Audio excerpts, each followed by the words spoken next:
Hi everyone, welcome back to my channel.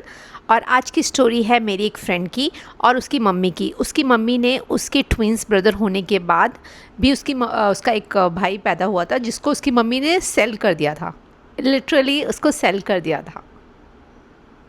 हाँ, तो ये स्टोरी स्टार्ट होती है मेरे चाइल्डहुड से। जब मैं दिल्ली के अपने पुराने वाले घर में रहती थी तो मेरी एक फ्रेंड थी जो कि मेरे घर के सामने ही रहती थी और वो सेम स्कूल में मेरे साथ जाती थी। तो हम लोग फर्स्ट टू फिफ्थ तक एक ही साथ पढ़े हुए हैं और वो मोस्टली मेरे घर पे ही रहती थी क्योंकि उसका घर जो था वो जॉइंट फैमिली थी और जॉइंट फैमिली होने की वजह से उन लोगों को उसके जो फादर थे वो 4 ब्रदर थे शायद। तो हर एक एक रूम सबको मिला हुआ था, सबका किचन एंड टॉयलेट वगैरह ऐसा कुछ घर का सेटअप था उनका। बट जो मेरी फ्रेंड थी उसका सिर्फ एक ही रूम था जिसमें वो किचन का काम भी करते थे और साथ में रहते भी थे। और मेरी फ्रेंड के साथ साथ में उसके एक ट्विंस ब्रदर भी थे। तो वो मिला के 5 लोग थे फैमिली में और वो लोग एक ही रूम में रहते थे, एक ही रूम में खाना बनाते थे और जो उनका एक कॉमन वॉशरूम वगैरह था वो सब यूज़ करते थे। और सिंस मेरा घर 2 फ्लोर का था और घर में ज़्यादा लोग भी नहीं थे तो मोस्टली मेरे घर पे रहती थी। फिर क्या होता था कि वो जो आंटी थी ना, लाइक मेरी फ्रेंड की मम्मा, वो मेरे जो मामा जी थे, मतलब मेरी मम्मी के जो कज़न, उनकी एक ना like factory kind of business था जिसमें क्या होता था कि स्कूल की ड्रेसेस बनती थी।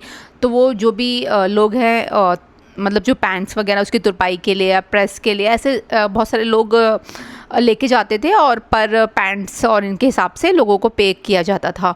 तो जो मेरी फ्रेंड की मम्मा थी ना, वो वहाँ से ही पैंट्स वगैरह लेके जाती थी और वो उस काम करती थी। सिंस वो पढ़ी लिखी काफ़ी थी बट उनकी ना आइज़ में कुछ तो प्रॉब्लम थी जिसकी वजह से उनके घर वालों ने उनकी शादी मेरी फ्रेंड के पापा से करा दी थी। और मेरे फ्रेंड के जो पापा थे वो बहुत ज़्यादा ड्रिंक करते थे और वीक में या मंथ में कभी 1-2 बार अगर वो जॉब पे चले गए तो चले गए, अदरवाइज़ वो आंटी के ही कमाई पे पलते थे।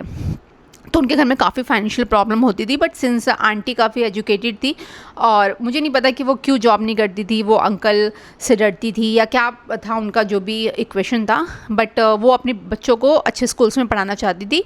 तो इसलिए वो काफ़ी मतलब मेहनत करती थी। तो क्या हुआ कि फिर कुछ दिनों में वो एक बार फिर प्रेग्नेंट हुई। और जब वो प्रेग्नेंट हुई थी तो मोस्टली वो हर चेकअप पे जब जाती थी तो उनकी मम्मा उपासना को मेरे घर पे ही छोड़ के जाती थी। तो उपासना से हमें पता चलता रहता था कि उसकी मम्मी आज गई है चेकअप के लिए और एंड ऑल।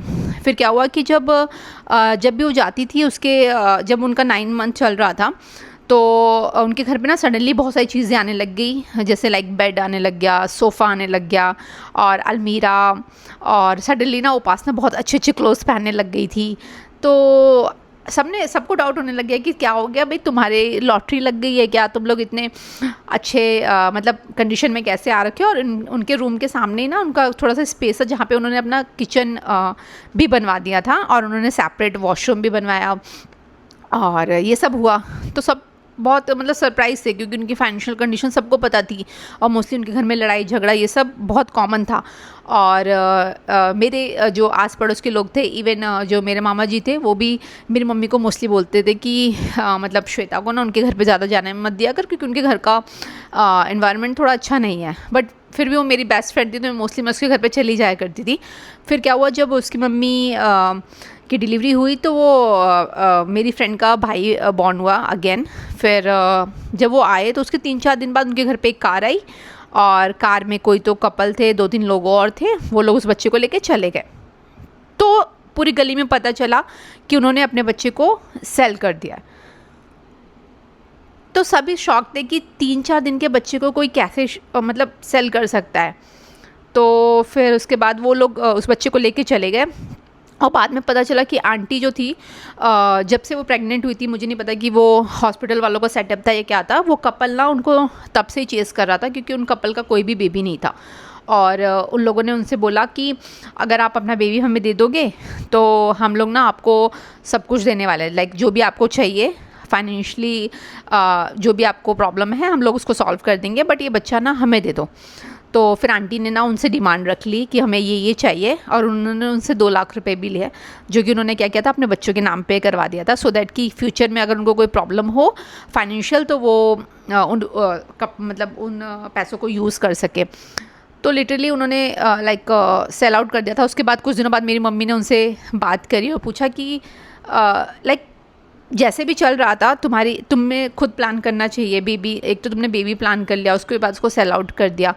तो उन्होंने बोला कि सिंस मेरी फाइनेंशियल कंडीशन अच्छी नहीं थी और उन्होंने मुझसे प्रॉमिस किया है कि वो पर ईयर जब भी उसका बर्थडे होगा वो हम लोगों को इनवाइट करेंगे, तो मैं भी लाइक देख लिया करूँगी अपने बच्चे को। और सिंस वो लोग काफ़ी रिच हैं तो अच्छे से पल जाएगा। मुझे पता है कि उपासना और मेरे दोनों जो बच्चे हैं वो ढंग से तो पल नहीं रहे, उनकी एजुकेशन वगैरह कुछ नहीं हो रही है, तो कम से कम एक बच्चा अच्छे से पल जाए। तो उन्होंने वो उसको सेल कर दिया था। अब जब मैं बहुत बड़ी हो गई हूँ, थोड़ा मतलब मैच्योर भी हो गई, तो मुझे अभी समझ में आता है कि पता नहीं आंटी ने किस तरह से ये चीज़ें की होंगी, क्या सिचुएशन होगी। सब ने उनको बहुत गलत समझा था और जब तक वो उस गली में रहते थे तब तक सब लोग ना उनको इस चीज़ के लिए बहुत ज़्यादा ट्रोल करते थे। तो आप लोग भी मुझे बताइएगा अगर आप ने किसी ऐसी फैमिली को देखा है जो ऐसी कंडीशन से गुजरे हैं। और मिलते हैं नेक्स्ट वीडियो में, तब तक के लिए बाय बाय।